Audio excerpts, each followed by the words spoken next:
Hello friends, welcome to SSC coaching centre. दोस्तों, आज के वीडियो में हम देखेंगे बहुत ही अच्छे, बहुत ही इंपॉर्टेंट क्वेश्चन, धारा से संबंधित क्वेश्चन। ठीक है, तो पूरा वीडियो देखिएगा।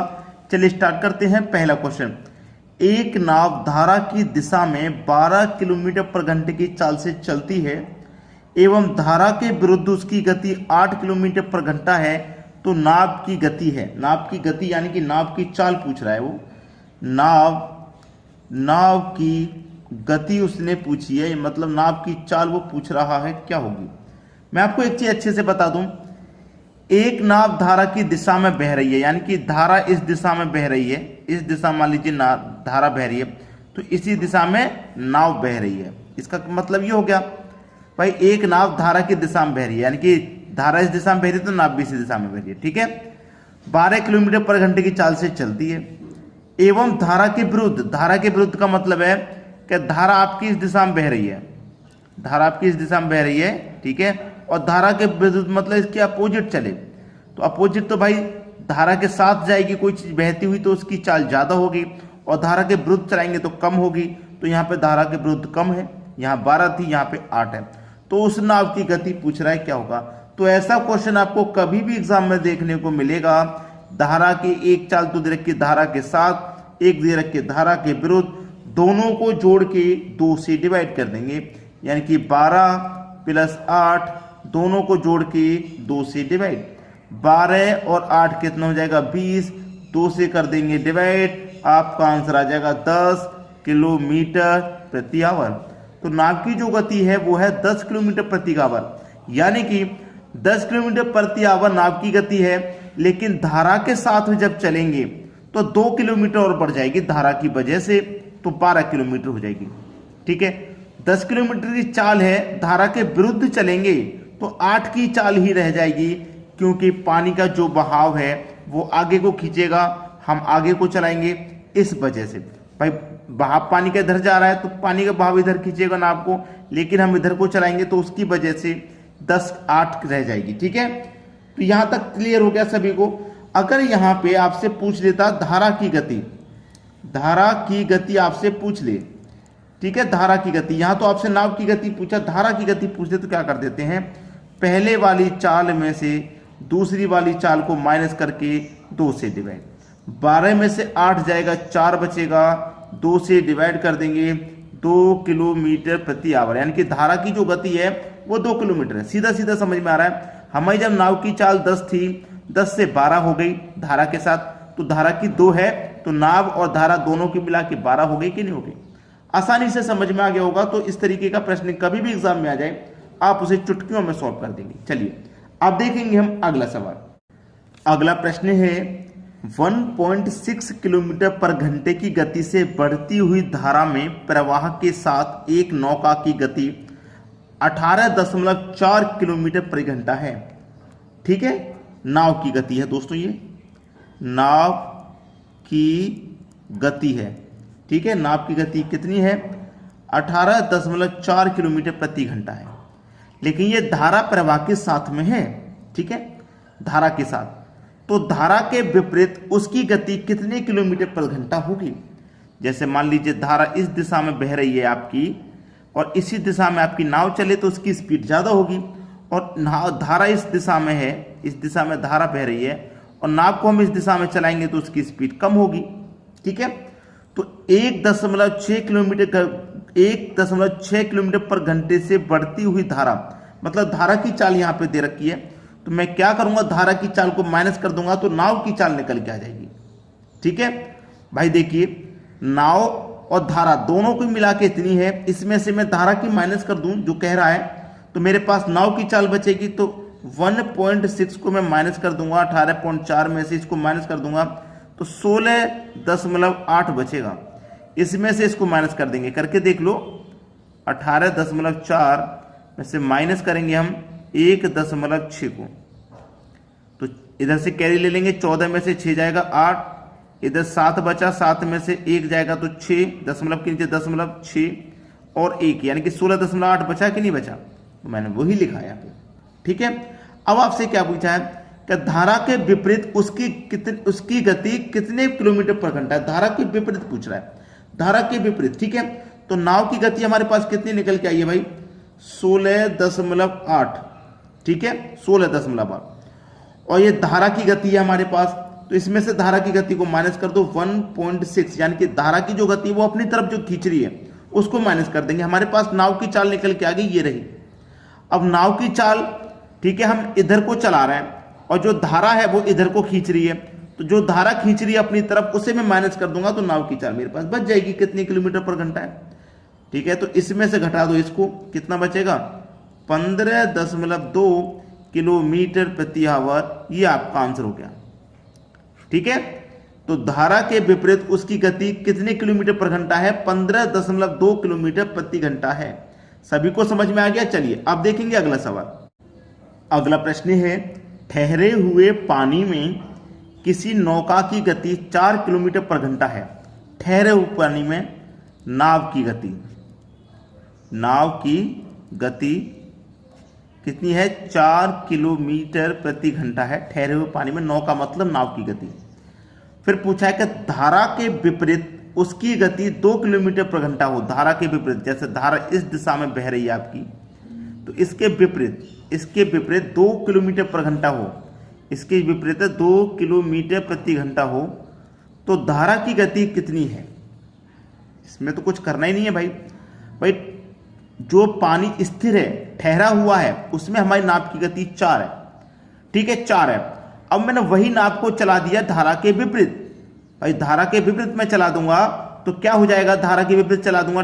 अब ये पानी ठहरा हुआ था, इसे मैं चाहे इधर चलाओ, चाहे इधर चलाओ, चाहे इधर चलाओ, चाहे ठहरे हुए पानी में तो किधर भी चलाओ, कोई फर्क नहीं पड़ेगा। धारा की कोई चाल ही नहीं है, क्योंकि पानी ठहरा हुआ, पानी किधर भी नहीं बह रहा। लेकिन यहां पे कह रहा पानी इधर को बह रहा है और ये इधर को चल रही है नाव 2 किलोमीटर की चाल से, ठीक है। तो मैं क्या करूंगा, जो नाव की गति मेरे पास 4 किलोमीटर है, उसमें से ये 2 किलोमीटर को मैं माइनस कर दूंगा, बचेगा क्या, 2 किलोमीटर पर घंटा। तो धारा की गति कितनी है, 2 किलोमीटर पर घंटा है।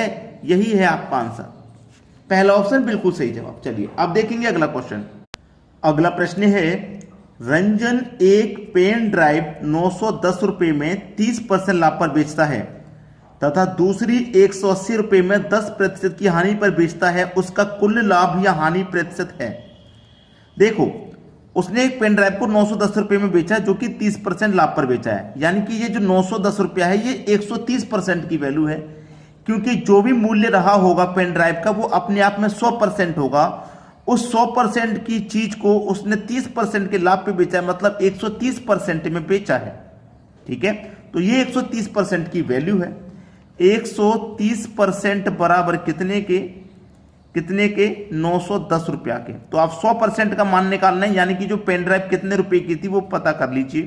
तो 130 से डिवाइड कर दूंगा और 100% का मान निकालना है तो 100 से मल्टीप्लाई, 0 से ये 0 कटेगा, 13 सत्ते 91, 7 का मल्टीप्लाई 100 से कर दूंगा तो 700। इसका मतलब वो पेन ड्राइव 700 रुपए की थी, लेकिन 30% लाभ पर बेची, तो कितने में बिकी वो 910 रुपया में, ठीक है।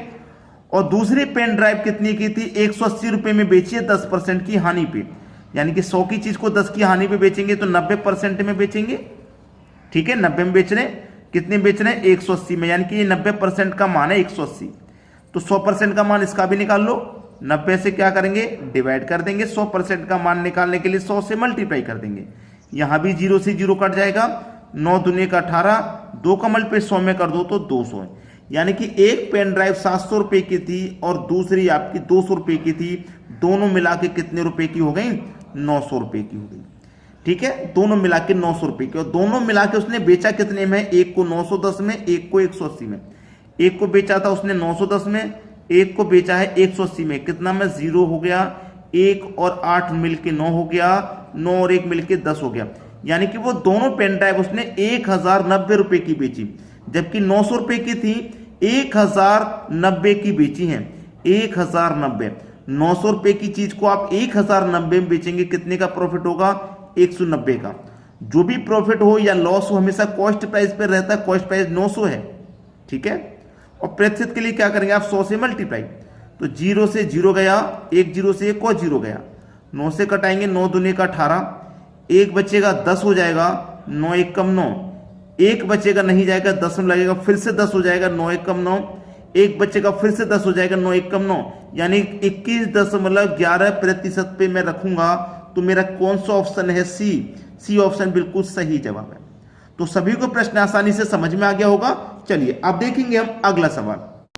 अगला प्रश्न है, एक दूध वाला डेयरी से 800 रुपये में 25 लीटर दूध खरीदता है और 33.50 रुपये प्रति लीटर की दर से बेच देता है। लाभ या हानि प्रतिशत क्या है? देखिए उसने क्या काम किया, सबसे पहले तो निकाल लो कॉस्ट प्राइस के, उसने 1 लीटर कितने रुपए का खरीदा है। ठीक है, चलिए उसने कितना खरीदा है? 800 रुपये में 25 लीटर, 800 रुपये में 25 लीटर खरीदा है। तो मैं 25 से 800 में डिवाइड कर दूंगा तो मुझे पता चल जाएगा कि 1 लीटर कितने रुपए का खरीदा है। तो 25 से कटाऊंगा, 25 त्रिक का 75, 5 बचेगा, 5 में 0 लगा देंगे 50, तो 25 दुने का 50, यानी कि 1 लीटर का जो कॉस्ट प्राइस है वो 32 रुपया प्रति लीटर है। यानी 32 रुपये का उसने 1 लीटर खरीदा है और वो बेच कितने का रहा है? सेलिंग प्राइस उसका क्या है? 33.5 भाई, 33.50, यानी कि 33.5 रुपये में बेच रहा है। तो उसका जो लाभ है वही वो क्या रहेगा? 32 रुपये का 1 लीटर खरीदा, 33.50 का 1 लीटर बेचा, तो 1.50 का फायदा है कि नहीं? 1.5 रुपये का फायदा है। 1 लीटर दूध पे वो 1.5 रुपये का फायदा कमा रहा है। ठीक है, वही पूछा उसने प्रतिशत में लाभ। तो आप निकाल लीजिए लाभ, आसानी से निकल के आ गया भाई 1.50। ठीक है, अब 1 लीटर वो कितने में बेच रहा था? 32 रुपये में बेच रहा था। 1 लीटर कितने में भाई? 32 रुपये में बेच रहा था। अब यहां से दशमलव को हटाऊंगा तो दशमलव में एक संख्या तो 1 0, ये 0 को आप मान लीजिए चाहे ना मान लीजिए, क्योंकि 33.5 का मतलब क्या होता है? 33.5, और यहाँ 0 लगा दिया है तब भी 33.5, तो एक ही संख्या रहेगी 2 0। अब प्रतिशत के लिए क्या करेंगे? आप 100 से मल्टीप्लाई यहाँ कर देंगे, 100 से मल्टीप्लाई कर देंगे, ये कितना हो गया? 15, ये 320। अब यहीं पे कटा लेना है, आपका आंसर आ जाएगा कि नहीं आ जाएगा? 0 से 0 कट जाएगा, 0 से 0 कट गया। अब देखना 15 का मल्टीप्लाई में 10 से कर दूंगा तो 150 हो जाएगा, बटे में कितना है आपका? 32 है, 32 से कटा देना है, आपका आंसर बस आ गया। चलिए 32 से कटा दो, चाहे पहले 2 से कटा दो। 2 से मैं 150 को कटाऊंगा, 75 बार में 2 से इसको कटाऊंगा 16 बार में। अब कटा दो 16 से, 16 चौके 64 कटेगा भाई, 16 चौके 64 कटेगा, 11 बचेगा, 11 में तो जाएगा नहीं, 10 में लगेगा। अब 11 में जाएगा नहीं, 10 में 1 0 लग जाएगा ना इधर। अब फिर कटाओ, 16 छिक्के 96, 16 छिक्के 96 कटेगा। ठीक है, 16 छिक्के 96 कट गया, 110 में से 14 बचा, 140 हो जाएगा। ठीक है, 16 छिक्के 96, 16 सत्ते 112, 16 अट्ठे 16 सत्ते 112 के बाद 16 सत्ते 128, तो 16 से 7 बार में चला जाएगा ये। अब देखिए 4.67 किस संख्या के पास है? 4.67, 4.67, यानी कि पहला ही ऑप्शन आपका सही हो जाएगा, पहला ही ऑप्शन सही हो जाएगा आपका। ठीक है, इस तरीके से आप क्वेश्चन को करिए, कभी गलत नहीं होगा। मेरी आपसे बस एक ही रिक्वेस्ट कि लाइक और शेयर कर दिया करें भाइयों, लाइक और शेयर। ठीक है दोस्तों, धन्यवाद।